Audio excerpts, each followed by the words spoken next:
আগামী বছর রাজ্যে বিধানসভা নির্বাচন, আর সেই নির্বাচনকে পাখির চোখ করে ইতিমধ্যেই ময়দানে নেমে বিভিন্ন রাজনৈতিক দল প্রচারের কাজ শুরু করে দিয়েছে। আর নির্বাচন যত এগিয়ে আসছে ততই নানা ইস্যুতে চাঞ্চল্য ছড়াচ্ছে বিভিন্ন মহলে। এই প্রতিবেদনে আপনাদের তেমনই একটি চাঞ্চল্যকর খবর দেব। এবার হাওড়া পুর নিগমে উঠল কোটি কোটি টাকার দুর্নীতির অভিযোগ। এই বিষয়ে কলকাতা হাইকোর্ট দায়ের হয়েছে জনস্বার্থ মামলা। 6 সপ্তাহের মধ্যে রিপোর্ট তলব করেছে আদালত। প্রধানমন্ত্রী আবাস যোজনা, শৌচাগার নির্মাণ সহ বিভিন্ন প্রকল্পে দুর্নীতির অভিযোগ এনে গত 4 নভেম্বর 2025-এ কলকাতা হাইকোর্টে একটি জনস্বার্থ মামলায় আবেদন জানান জনৈক আমন শ্রীবাস্তব। শুক্রবার 14 নভেম্বর হাইকোর্টে সেই আবেদন গৃহীত হয়। অভিযোগ, হাওড়া পুর নিগমের পক্ষ থেকে 2018-19 এবং 2021-22 সালের পাঠানো আয় এবং ব্যয়ের রিপোর্টে সিএজি সন্তুষ্ট হয়নি।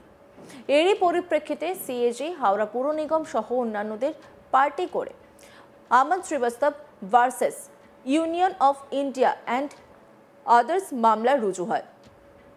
এই মামলার পরিপ্রেক্ষিতে কলকাতা হাইকোর্টের প্রধান বিচারপতি সুজয় পাল এবং বিচারপতি পার্থসারথী সেনের ডিভিশন বেঞ্চে মামলা হয়।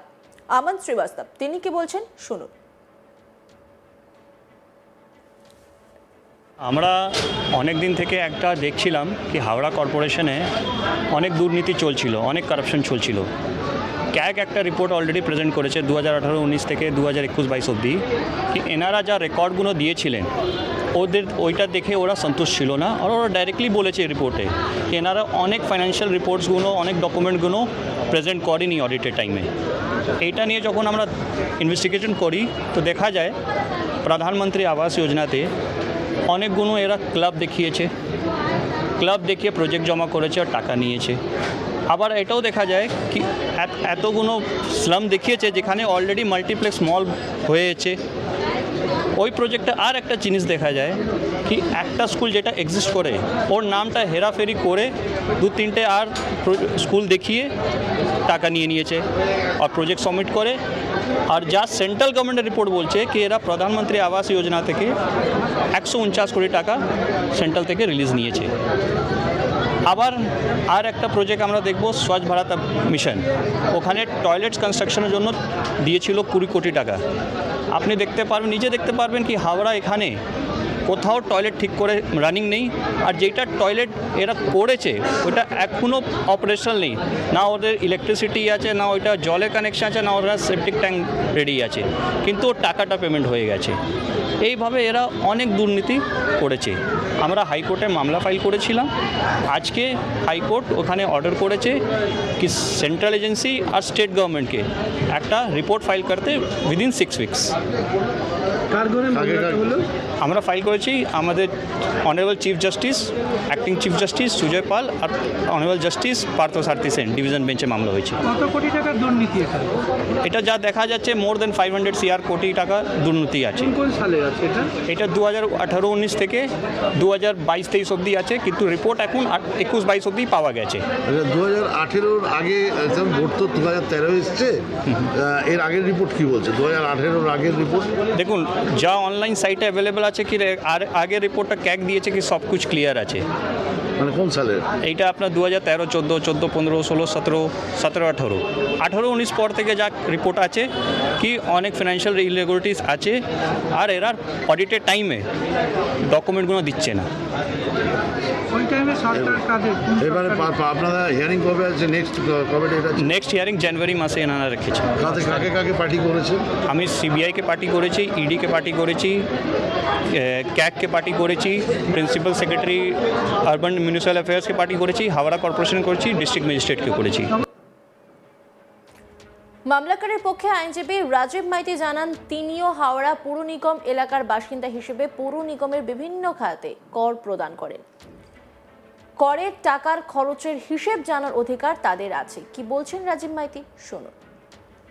আমরা 4 নভেম্বর আমরা মামলা ফাইল করেছিলাম। রিট পিটিশনে একটা PIL আমরা করেছি, যেখানে আমি অ্যাডভোকেট অ্যান্ড রেকর্ড আছি, আমার নাম রাজীব মাইতি। 4 তারিখ মামলা ফাইল করেছিলাম। আজকে আমাদের 14 তারিখ অ্যাডমিশন হিয়ারিং ছিল। জজ শুনলেন, আমাদের সিনিয়র ছিলেন শ্রীদীপ দা আর সানি নন্দী, ওনারাও ছিলেন, আমিও ছিলাম। জজ পুরো ম্যাটারটা শুনে বললেন कि হ্যাঁ আমি এটা অ্যাডমিট করছি আর উনি অপোজিট পার্টিজ যারা আছে ওদেরকে ওদের রিপোর্টসগুলো জমা দিতে বলেছেন। আমাদের অপোজিট পার্টিজ হচ্ছে সিবিআই আছে, ক্যাগ আছে, ইডি আছে, কর্পোরেশন আছে, ডিএম আছে। কতদিনের মধ্যে রিপোর্ট চেয়েছে?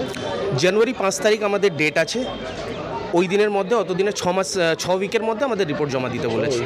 হ্যাঁ, ওদের 4 সপ্তাহের মধ্যে রিপোর্ট জমা দিতে বলেছে। তারপরে যদি আমাদের কোনো সাবমিশনস থাকে আমরা 2 সপ্তাহের মধ্যে ওটা রিপিট করবো, পিটিশন করবো। একজন আইনজীবী হিসাবে এই যে এত টাকা দুর্নীতি যেটা মনে করছেন, যে মামলা হলো এত টাকা দুর্নীতি, এটা নিয়ে আপনার কিছু বক্তব্য আছে? একদম বক্তব্য আছে। আজকে আমরা একটা ট্যাক্স পেয়ার, আজকে হাওড়া কর্পোরেশনের আমি নিজে থাকি 29 নম্বর ওয়ার্ডে। আজকে আমিও ট্যাক্স পে করছি, জলের ট্যাক্স পে করছি, বিল্ডিংয়ের ট্যাক্স পে করছি। আমাদের ডিফারেন্ট টাইপস অফ ট্যাক্সেস আছে যেটা আমরা কর্পোরেশনকে পে করছি। তো আমাদের জানার অধিকার আছে আমাদের টাকাগুলো কোথায় ইউজ হচ্ছে না হচ্ছে। জল মিশনেরও আছে, 1400 ইউরিনালের একটা প্রজেক্ট ছিল, আমরা নিজেরা ইনভেস্টিগেট করেছি, নিজেরা দেখেছি। আমাদের ওয়ার্ডে আছে আর আমাদের পরবর্তী ওয়ার্ডেও 29-30 মিলিয়ে অনেকগুলো বানানো হয়েছে, কিন্তু ওগুলো অ্যাক্সেস নেই কোথা পর্যন্ত। এখন পর্যন্ত কোনো বাথরুম অ্যাক্সেস নেই, না ওতে জল আছে, ডোর ক্লোজ থাকে। আপনারাও নিজেরা গিয়ে ভিজিট করে দেখতে পাবেন, তালা বন্ধ থাকে। তো ওগুলো কোনো ওয়ার্কিং কন্ডিশনে নেই। তো তাই জন্য আমরা এই জিনিসটা মামলা করেছি। আর সবথেকে মজার ব্যাপার এখানে হচ্ছে এক আবাস যোজনার আন্ডারে, যেটা আমাদের সেন্ট্রাল গভর্নমেন্টের এত বড় প্রজেক্ট, ওর আন্ডারে এক একটা জায়গায়, মানে যেখানে আপনার বলতে পারেন কি স্লাম এরিয়া বলে, যেটাকে স্লাম এরিয়া তো একটা ছোটোখাটো পার্ট হয় না, স্লাম এরিয়া একটা অনেক বড় পার্ট হয়। মানে কমসে কম আপনার 3000, 4000, 5000 স্কোয়ার ফিট কি 10,000 স্কোয়ার ফিটে একটা স্লাম এরিয়া আছে। ওখানে 1000 লোক থাকে, 500 লোক থাকে, এরকম থাকে। তো এবারে স্লাম এরিয়া বলতে গেলে এরা দেখিয়েছে কোথাও 500 স্কোয়ার ফিট, কোথাও 1000 স্কোয়ার ফিট। একটা আমাদের এখানে মল আছে, ওকে দেখানো হয়েছে 300 স্কোয়ার ফিট, 1200 স্কোয়ার ফিট ওখানে জায়গা দেখানো হয়েছে কি ওখানে আমরা স্যাংশন করানো হয়েছে আমাদের প্রজেক্টের। এই বিষয়ে হাওড়া পুর নিগমের প্রশাসক মণ্ডলের প্রাক্তন চেয়ারম্যান সুজয় চক্রবর্তীকে সংবাদ মাধ্যমের তরফে প্রশ্ন করা হলেও কিছু বলতে চাননি তিনি। সুজয় চক্রবর্তী কি বলছেন দেখুন। এখানে আমার কিছু বক্তব্য নেই, যা নিয়ম যা আছে, আমি এ ব্যাপারে কোনো আলাদা করে বক্তব্য দেওয়ার কিছু নেই। আমি এই মুহূর্তে HMC-তে যেহেতু আমি রেজিগনেশন দিয়েছি, আমি বেরিয়েছি, এ ব্যাপারে আমার কিছু বলার নেই। আমি কোনো বক্তব্য এই বিষয়ে না, আমি এই বিষয়ে কোনো বক্তব্য রাখবো না। এই বিষয়ে আমি কিছু বললাম।